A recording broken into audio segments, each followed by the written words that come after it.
ये जो हमारा समय है इस पृथ्वी पे, क्या हम इस जीवन को इस तरीके से जिएं जो हमारे लिए भी सुखमय हो और दूसरे के लिए भी सुखमय हो, जिसमें हम दूसरे को ठेस ना पहुंचाएं और दूसरा हमको ठेस ना पहुंचाए, मतलब सारा चक्कर तो यहीं खत्म हो जाए। बड़ा सुंदर दृष्टांत है ये। तो द्रौपदी, कई नाम हैं द्रौपदी के, एक नाम नहीं है। पंचाली भी नाम है, कृष्णा भी नाम है, वो भी द्रौपदी का नाम, क्योंकि वो उसका रंग एकदम गोरा नहीं था। और कृष्णा का मतलब होता है जिसका रंग गोरा ना हो, थोड़ा सा काला। कृष्ण का मतलब ही यह है। तो एक दिन की बात है कि द्रौपदी सुनती है कि कोई बहुत ही पहुंचा हुआ ऋषि आया है शहर में, और वो फ्यूचर, भविष्य की सारी बातें बताता है। तो वो जाना चाहती है और जानना चाहती है कि उसके भविष्य में क्या है। तो वो गई जहां ऋषि बैठे थे, और ये ऋषि और कोई ऋषि नहीं थे, ये वेद व्यास थे। तो वो गई वहां। वेद व्यास ने कहा, क्या चाहिए? कहा, मेरे को मालूम करना है कि मेरे भविष्य में क्या होगा। कहा, तुझे नहीं मालूम? तू यहां क्यों पैदा हुई? तेरे वजह से लाखों औरतें विधवा होंगी, तेरे वजह से लड़ाई होगी,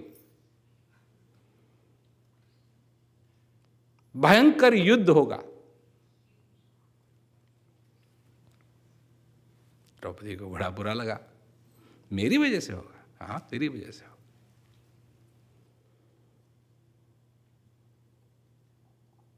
खून की नदियां बहेंगी, तेरी वजह से बहेंगी।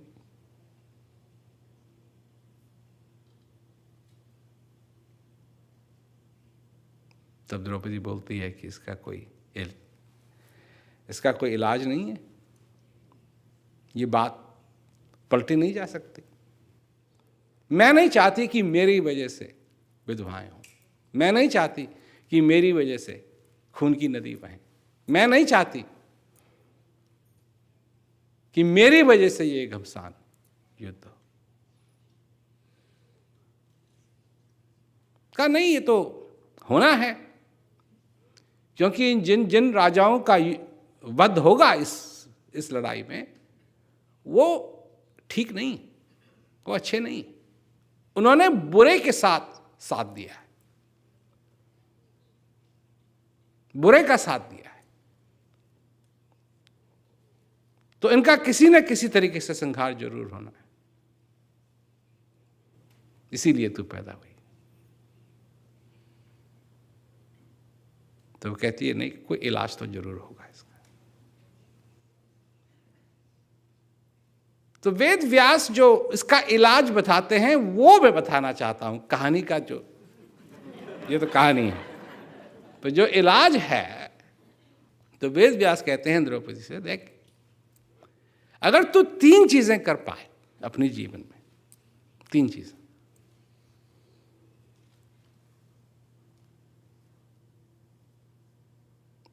तो ये युद्ध नहीं होगा।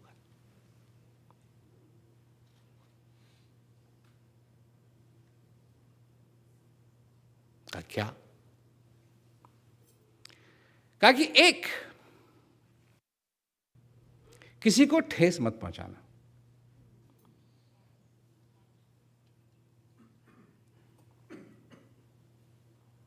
2017।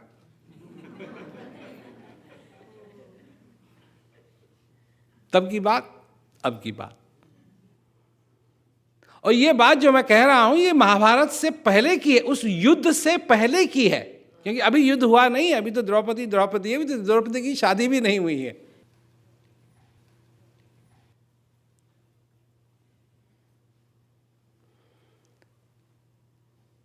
एक, किसी को ठेस मत पहुंचाना, और अगर तुमको कोई ठेस पहुंचाए तो बुरा मत मानना।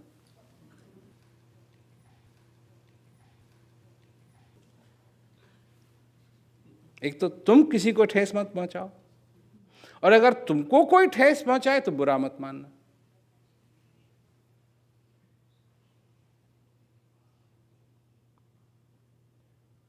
और अगर बुरा मान भी जाओ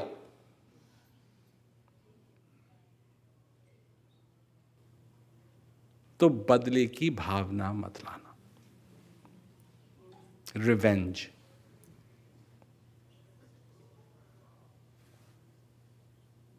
तीन चीज। एक तो किसी को ठेस मत पहुंचाना, don't offend anyone, and if somebody offends you, अगर कोई तुमको ऑफेंड करता है, कोई ठेस पहुंचाता है, डोंट बी ऑफेंडेड। और ठेस पहुंच भी गई तो फिर क्या करते हैं हम? बदला लेंगे? नहीं। और ये तीनों चीजें कर्म से और वचन से, न कर्म में न वचन में किसी को ठेस पहुंचानी। और अगर कोई हमारे को पहुंचाता है ठेस, ऑफेंड करता है, डोंट बी ऑफेंडेड।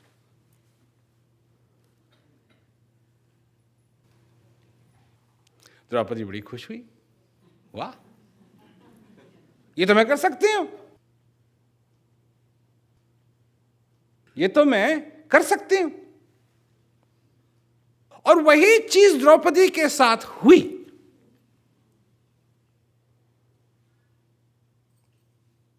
जब इंद्रप्रस्थ बना,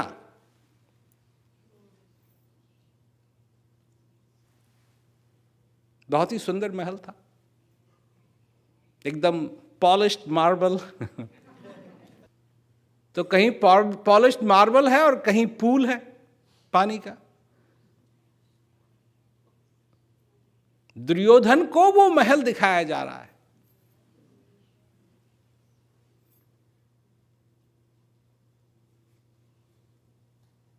द्रौपदी कहती है इधर से आओ, वो देखता है चमकीला, कहता है नहीं, मैं इधर से आऊंगा। और इधर से आता है तो वो पानी में गिर जाता है। उसने सुनी नहीं बात द्रौपदी की। द्रौपदी ने कहा इधर से आओ। अब द्रौपदी के साथ तो पहले ही दुर्योधन खुंदक खाए हुए।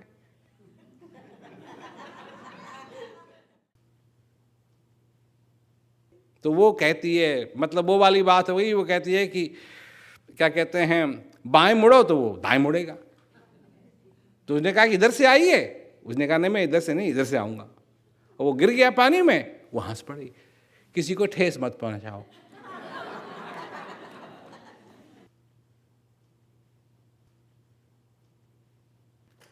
यही वेद व्यास ने कहा था, किसी को ठेस मत पहुंचाना। अगर वो उस समय चुप हो जाती या ये कहती आप ठीक हो,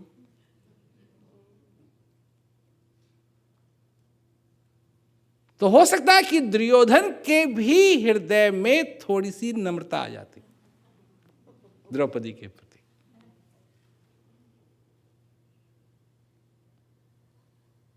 खैर, बात ये नहीं है। मतलब अगर इस रास्ते पे चल दिए कि ऐसा होता तो ऐसा हो जाता, ऐसा होता तो ऐसा हो जाता, ऐसा हो जाता तो ऐसा हो जाता, तो फिर सारी रात यहां पड़े रहेंगे। कल की नौकरी गई। कल की फ्लाइट भी गई।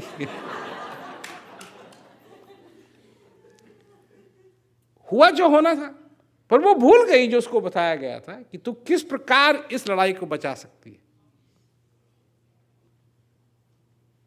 क्या निकला उसके मुंह से? हंसी निकली। वो दुर्योधन को भाई नहीं। दुर्योधन ने फिर द्रौपदी को ऑफेंड किया, उसको ठेस पहुंचाई। कैसे? से कपड़े निकालने के लिए ठेस भी पहुंची उसको। और दूसरी सबसे बड़ी चीज उसने क्या की? इसका मैं बदला लूंगी।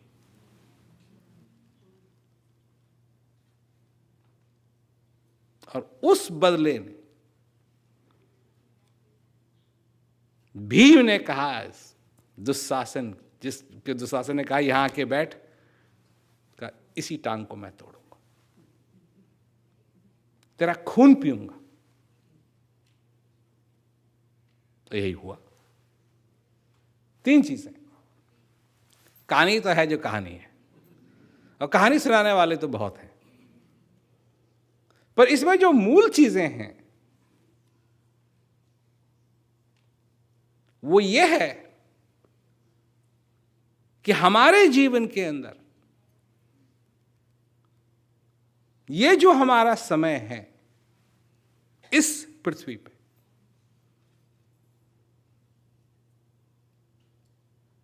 क्या हम इस जीवन को इस तरीके से जिएं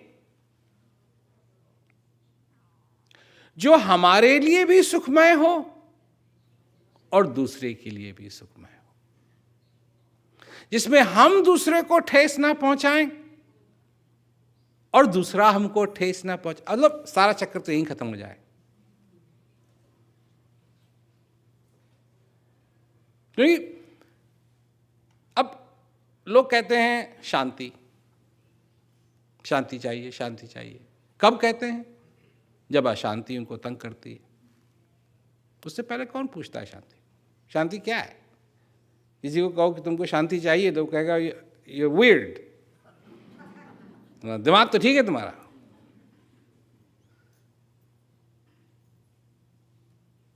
देखो, तुम चाहे अपने को कितना भी बुद्धिमान समझो, तुम चाहे कितना ही अपने को बुद्धिमान समझो, और मैं ये नहीं कह रहा हूं कि तुम नहीं हो, और चाहे कितना भी तुम बुद्धिमान समझो, ये जितना भी तुम जानते हो ये तुम्हारे दिमाग में डाला गया है।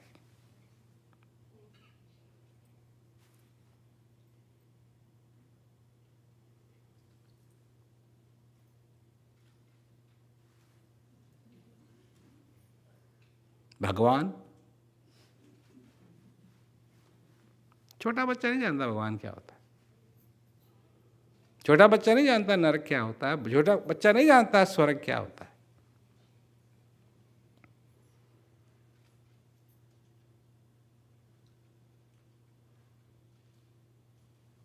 छोटा बच्चा नहीं जानता है कि पाठ पूजा करने से ये होगा। छोटा बच्चा तो ये भी नहीं जानता शांति क्या होती है। छोटा बच्चा ये भी नहीं जानता है शांति क्या होती है। छोटा बच्चा नहीं जानता है देवी देवता क्या होते हैं। छोटा बच्चा नहीं जानता, कुछ नहीं जानता।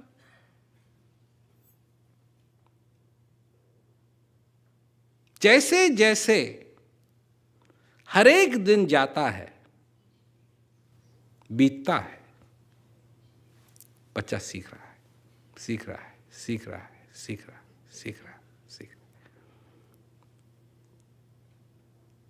है। वो जब तुम बोलते हो, माँ बोलती है कुछ बच्चे से, या बाप बोलता है, या और कोई बोलता है बच्चे से, उसको एक भी शब्द समझ में नहीं आ रहा है, वो सिर्फ आवाज सुन रहा है, और कई बार वो चिल्लाएगा बिना बात के। वो सोच रहा है वो भी बोल रहा है।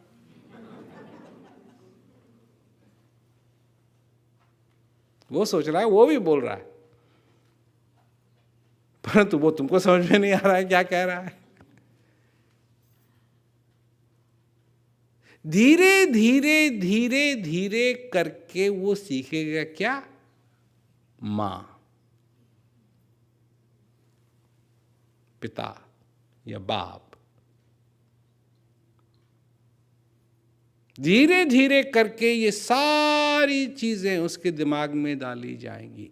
उसको एक, ये इसको उसको नहीं मालूम एक क्या होता है। एक तो तुमको भी नहीं मालूम है क्या होता है, क्योंकि अगर तुमने कभी पूछने की कोशिश की हो तो तुमको समझाने वाला कोई नहीं मिलेगा। एक क्या होता है, दो क्या होता है, वो तो तुमको सीखना पड़ता है, वो तो रटना पड़ता है। 1 2 3 4। 4 क्यों और कुछ क्यों नहीं ना, सीखना पड़े। और तब सिखाया जाता है जब क्वेश्चन बनाने की, प्रश्न बनाने की क्षमता भी तुम में नहीं होती है। A B C D, देख, अच्छा ये A है,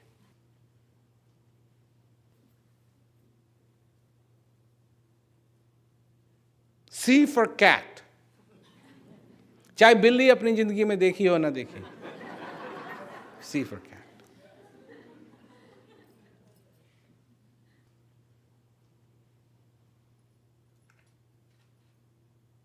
अगर आइसलैंड में ऊपर,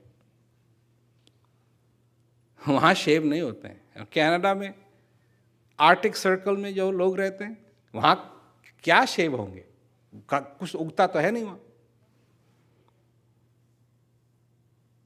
वहां भी अगर सिखाएंगे A for apple,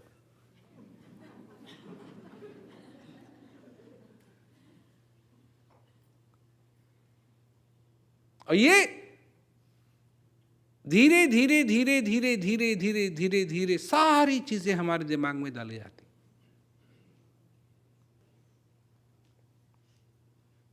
पर कभी ना कभी तुमको तो बैठ करके ये जानना चाहिए कि जो मेरे दिमाग में डाला गया है, जो मेरे दिमाग में डाला गया है, कितना वो मेरी भलाई के लिए है और कितना वो मेरे को हानि पहुंचाता है। कभी अकाउंटिंग जिसे कहते हैं, बेसिक अकाउंटिंग कभी की है?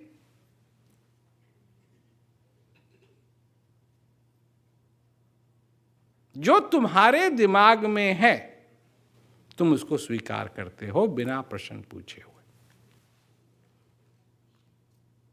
तुम्हारे हित की चीज क्या है और अनहित की चीज क्या है, यह तुमको मालूम होनी चाहिए।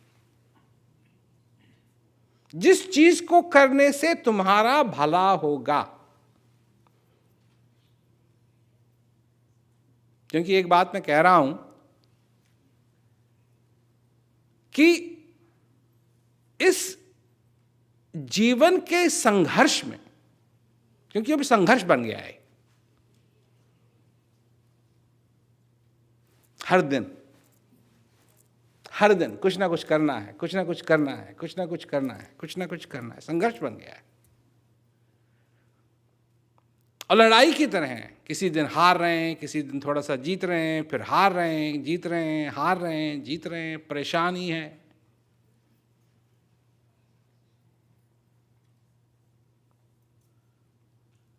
तो अगर ये लड़ाई है इस जीवन के अंदर,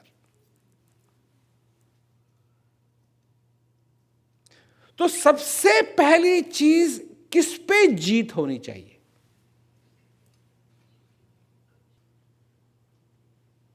क्योंकि जो भी तुम्हारी समस्याएं हैं तुम उनको जीतना चाहते हो, तो एक तरफ तो तुम हो, एक तरफ तुम्हारी समस्याएं हैं। सबसे पहली जीत किसकी होनी चाहिए, किस पे होनी चाहिए? किसकी होनी चाहिए और किस पे होनी चाहिए? क्योंकि अगर तुमने अपने आप को नहीं जीता है, अगर तुमने अपने आप को नहीं जीता है, तो तुम किसी भी चीज पे जीत नहीं हासिल कर पाओगे। चाहे ऐसा लगे भी कि कर ली है, कर नहीं पाओगे, वो तुम्हारी नहीं है, क्योंकि तुम खुद ही अपने आप को हारे हुए हो। तो सबसे पहली जीत जो हासिल करनी है इस जीवन के अंदर, वो अपने पे करनी।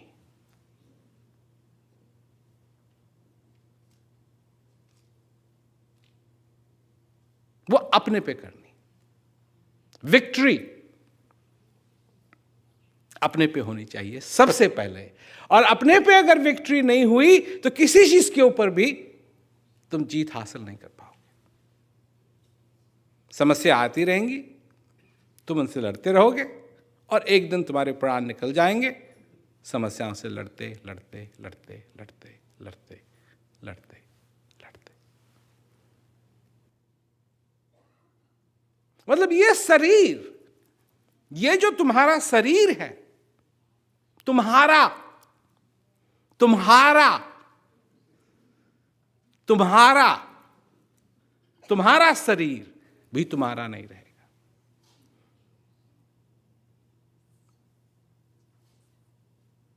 मतलब अपना कहने के लिए तुम्हारे पास कोई चीज नहीं रह जाएगी।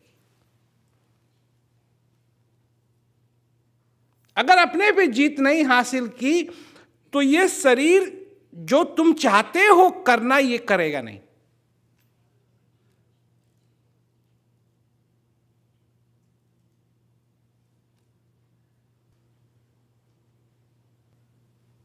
फिर क्या होगा?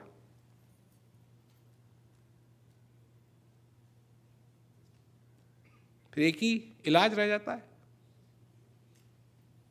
फिर आएंगे डॉक्टर साहब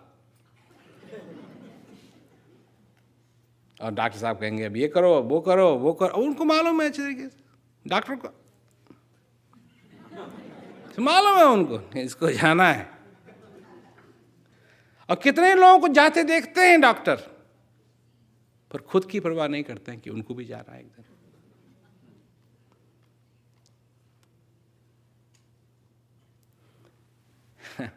इसीलिए मैं वो उदाहरण दे रहा था कि जो चीज छल के साथ ग्रहण की जाती है वो काम आने पर काम नहीं आएगी। जब उसकी जरूरत पड़ेगी तो वो काम नहीं आएगी।